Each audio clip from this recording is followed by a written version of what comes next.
saat mendekati Hari Raya Idul Fitri itu misalnya pembenahan traffic light. Traffic light itu banyak sekali yang salah atur. Contoh Solo, Surabaya, Solo, Jogja, dan banyak sekali titik tol semacam itu. Yang harusnya jalan utama di mana arus lalu lintasnya cepat, padat, dan banyak kendaraan berat, itu lampu merahnya mestinya hanya sebentar, lampu hijaunya lama, tapi ini berbalik.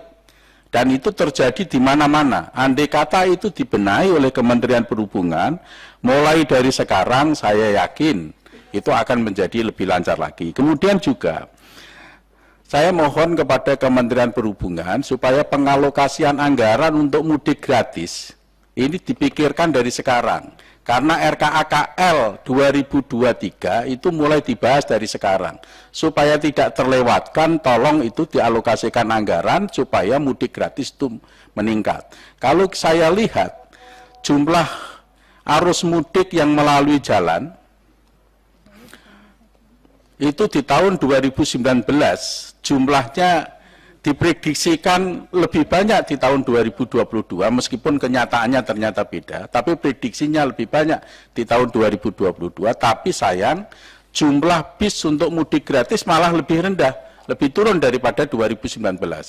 Nah, ini supaya tidak terjadi lagi untuk di tahun 2023. Saya berharap Kementerian Perhubungan tidak lupa terhadap hal ini, karena semua yang kita ikhtiarkan adalah untuk, diantaranya adalah untuk pelayanan mudik gratis tersebut. Kepada BMKG saya berharap ini bekerjanya secara detail. Ya memang betul bahwa itu prediksi gitu, tapi prediksinya BMKG itu berbeda dengan prediksinya paranormal Rara yang di Mandalika itu gitu kan. Itu karena BMKG itu punya presisi yang tinggi, didukung oleh satu teknologi ilmiah semua begitu kan, dan itu dijadikan satu pedoman acuan untuk semua stakeholder mengkaitkan kerja dan pelayanannya itu dengan hasil kerja BMKG. Jadi BMKG berbeda dengan Rara ya. Jadi contoh seperti yang terjadi di Pelabuhan Merak, ada hujan lebat, kemudian angin kencang merobohkan tenda, beramburan di situ. Tapi mengapa tidak diprediksikan jauh sebelumnya oleh BMKG bahwa hal itu akan terjadi dan tidak ada sosialisasi gitu ya. Itu tolong BMKG bekerjanya lebih detail.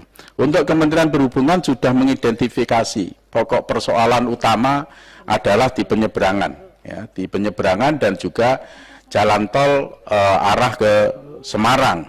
Untuk penyeberangan ini memang terjadi beberapa kali setiap musim Lebaran, dan saya yakin Kementerian Perhubungan karena sudah mengidentifikasi penyeberangan ini merupakan persoalan khusus ya, pelik, saya kira sudah diidentifikasi juga bagaimana penyelesaiannya.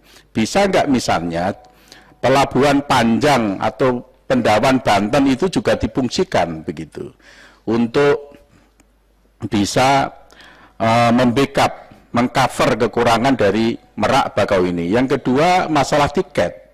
Tiketing ini perlu ada satu sistem bahwa tiketing ini betul-betul bisa berjalan. Bagaimana sosialisasinya, bagaimana sistem tiketing ini bisa berjalan itu sesuatu yang penting.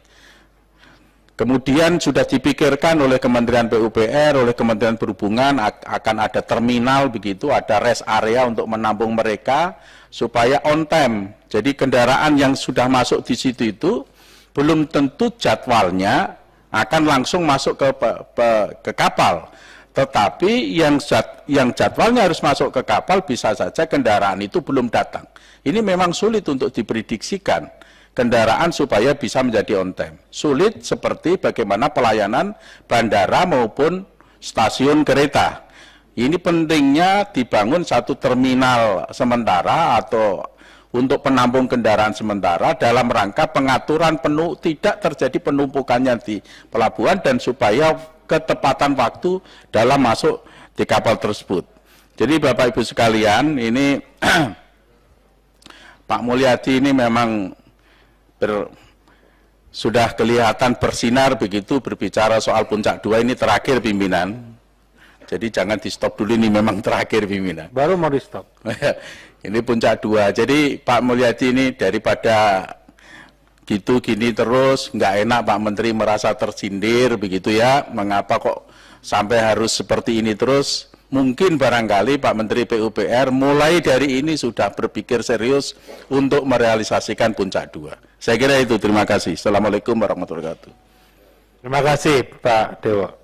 Sebenarnya kalau Mas Dewo udah ngomong, rapat udah boleh ditutup ini sebetulnya.